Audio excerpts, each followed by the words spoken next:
آج میں مختصراً کعبہ شریف کا ایک تاریخ بیان کروں گا۔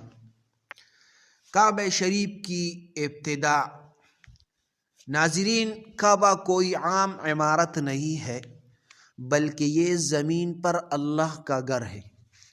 قرآن مجید اعلان کرتا ہے، ان اول بیت وضع للناس للذی ببکۃ مبارکا وہدی للعالمین، بے شک پہلا گھر جو لوگ کے لیے مقرر کیا گیا ہے وہ مکہ میں ہے، بابرکت اور تمام جہانوں کے لیے ہدایت ہے۔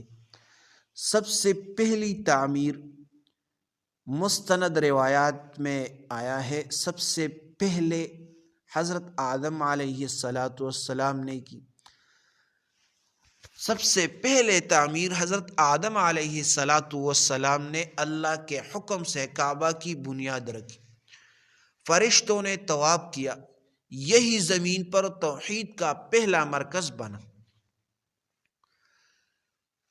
جب حضرت نوح علیہ السلام کا طوفان آیا، کعبہ کی عمارت مٹی میں دب گئی، لیکن اس کی جگہ محفوظ رہی کیونکہ اللہ نے اس گھر کی حفاظت اپنے ذمہ لی ہے۔ وقت گزرا، اللہ تعالی نے حضرت ابراہیم علیہ السلام کو حکم دیا اور حضرت اسماعیل علیہ السلام کے ساتھ کعبہ کو دوبارہ تعمیر کروایا۔ قرآن کہتا ہے، وَإِذْ يَرْفَعُ إِبْرَاهِيمُ الْقَوَاعِدَ مِنَ الْبَيْتِ وَإِسْمَاعِيلُ، اور دونوں باپ بیٹا دعا کر رہے تھے، رَبَّنَا تَقَبَّلْ مِنَّا إِنَّكَ أَنْتَ السَّمِيعُ الْعَلِيمُ۔ جب یہ مکمل ہوا، ناظرین کرام، کعبہ کا سب سے بابرکت پتھر حجر اسود جنت سے نازل ہوا۔ ابتدا میں سفید تھا، انسانوں کی گناہوں سے سیاہ ہو گیا۔ نبی علیہ السلام نے فرمایا، حجر اسود قیامت کے دن گواہی دے گا۔ دور جاہلیت میں یعنی اسلام سے پہلے قریش نے کئی بار کعبہ کی مرمت کی۔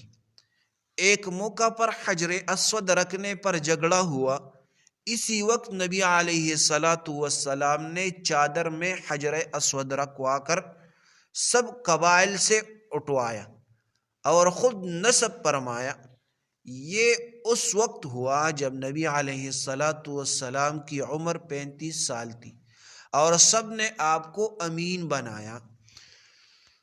8 ہجری تاریخ کا عظیم دن ہے۔ نبی علیہ السلام مکہ میں داخل ہوئے اور مکہ کو فتح کیا۔ کعبہ کے گرد 360 بت تھے۔ آپ صلی اللہ علیہ وسلم عصا سے بت گراتے تھے اور فرماتے، جاء الحق وزهق الباطل۔ کعبہ دوبارہ صرف اللہ کا گھر بن گیا، دوبارہ اللہ کا گھر بن گیا، توحید کا عالمی مرکز بن گیا۔ حضرت عبداللہ ابن زبیر رضی اللہ عنہ نے کعبہ کو حضرت ابراہیم علیہ السلام کے نقشے پر بنایا۔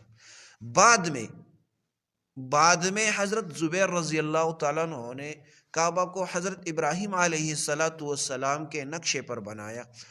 بعد میں اموی دور میں قریش والی ہیئت بحال کی گئی۔ آج کا کعبہ اسی بنیاد پر قائم ہے۔ کعبہ کی عظمت، ناظرین کرام، مسلمانوں کا قبلہ دائمی ہے، زمین کا مرکزی توحید ہے، جہاں ایک نماز کا ثواب 1,00,000 نمازوں کے برابر ہے۔